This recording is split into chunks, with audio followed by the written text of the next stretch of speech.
Hello everyone. तो एक question है मेरा आप लोगों के लिए। क्या आप लोगों को में से किसी को भी कभी भी ऐसा नहीं लगा कि आपके जितने भी पर्सनल डेटा है, ठीक है, वो आपके मेडिकल रिकॉर्ड्स हो सकते हैं, ठीक है, आपके बिजली के बिल, गैस के बिल हो सकते हैं, मान लो आपके स्कूल के डॉक्यूमेंट्स, कॉलेज की डिग्री के डॉक्यूमेंट्स है, वो सारे अलग अलग साइलोज में क्यों पड़े हुए हैं? मतलब जो स्कूल्स के डॉक्यूमेंट्स है कॉलेज के, वो किसी एजुकेशन डिपार्टमेंट या मान लो अभी के टाइम पे डिजी लॉकर वाला जो गवर्नमेंट एंटिटी है उसके पास है। आपके जो फिनेंशियल डेटा है वो मान लो अभी के टाइम पे यूपीआई यूनिफाइड लेंडिंग प्लेटफॉर्म के पास है, या सारे बैंक्स ने वहाँ पे पेमेंट से रिलेटेड डेटा वो किया है, तो यूनिफाइड वहाँ पे है। आपके जो मेडिकल हिस्ट्री है वो मान लो जो आयुष्मान भारत वाला जो एक प्लेटफॉर्म बनाया है वहाँ पे उन लोगों ने वो लोग देर रिकॉर्डिंग की मेडिकल हिस्ट्री क्या है, एक पर्टिकुलर बंदे का क्या क्या बीमारी हुआ है, क्या ट्रीटमेंट हुआ है, ठीक है। तो ये सारे अभी के लिए अलग अलग जगह पे क्यों है, साइलोज में क्यों है? डोंट यू थिंक सो कि इतने अलग अलग टाइप के जो आपके पर्सनल डेटा है वो एक ही लेयर में होना चाहिए, एक ही प्लेटफॉर्म पे होना चाहिए, जहाँ पे आप बस उस प्लेटफॉर्म पे किसी भी एक ऐप के थ्रू लॉग इन करो और आप उस जो भी डेटा आपको चाहिए, अगर फाइनेंशियल डेटा चाहिए आपका तो वो आप दे सकते हो किसी भी एंटिटी को। मान लो किसी बैंक से लोन चाहिए तो वहां से आप लॉगिन करके आप कंसेंट दे सकते हो उस बैंक को कि भाई ये लो मेरा डेटा, और उसके बेसिस पे मुझे लोन उस आपको मिल सकता है।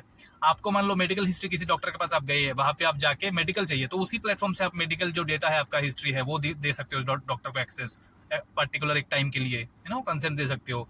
मान लो आपको किसी को डिग्री सर्टिफिकेट्स वगैरह देना है, किसी कंपनी ज्वाइन कर रहे हो वहाँ पे, तो उसी प्लेटफॉर्म से उठा के दे सकते हो। तो ऐसा अगर होता तो कितना ही अच्छा होता, राइट? तो आज मैं एक रिपोर्ट पढ़ रहा था बीसीजी और जीका का, तो उसमें यही मेंशन किया हुआ है कि यूनिफाइड डेटा हाईवेज करके UDH would be the future, the next DPI that is probably coming in.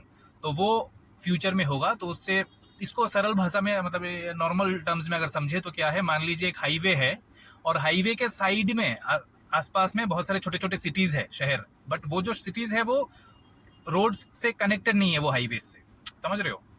या मान लो ऐसे बहुत सारे सिटीज है लेकिन कुछ रोड्स है ही नहीं, तो कनेक्टेड नहीं है, तो कैसे होगा? अभी वैसा हो रहा है, हमारे जो जितने भी टाइप के डेटा है वो अलग अलग साइलोज में है।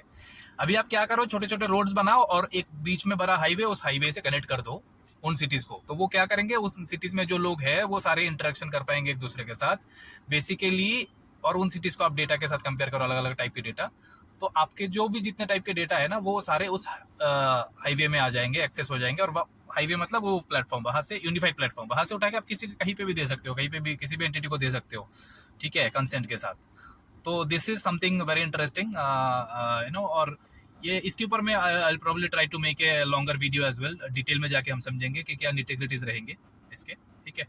So thank you for watching, और आप बड़ा वाला वीडियो भी देखना। Thanks so much.